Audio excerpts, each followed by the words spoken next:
आज आम्ही गेलो होतो छत्रपती शिवाजी महाराज उद्यान दादर येथे भारताच्या 76व्या प्रजासत्ताक दिनानिमित्त आयोजित केलेल्या राष्ट्रध्वजवंदन व संचलन समारंभासाठी। VIP पास असल्यामुळे हा समारंभ आम्हाला जवळून अनुभवायला मिळाला।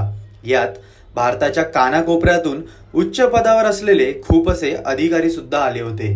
माननीय राज्यपाल यांच्या हस्ते राष्ट्रध्वजवंदन झाल्यानंतर भारतीय नौदल, राखीव पोलीस दल, दंगल नियंत्रण दल, महिला सहाय्यक पोलीस दल, नक्षलवादावर काम करणारे अनेक पथक आणि असेच बरेच पथकांनी आपली मानवंदना दिली।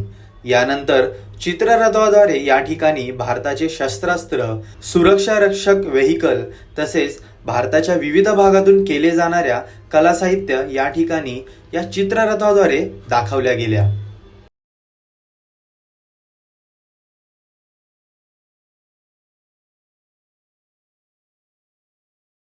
भारताच्या 76व्या प्रजासत्ताक दिनानिमित्त या मायभूमीच्या रक्षणासाठी कार्यरत असलेल्या आणि राष्ट्रध्वजासाठी आपल्या प्राणांची आहुती दिलेल्या त्या प्रत्येक जवानांना माझा मानाचा मुजरा।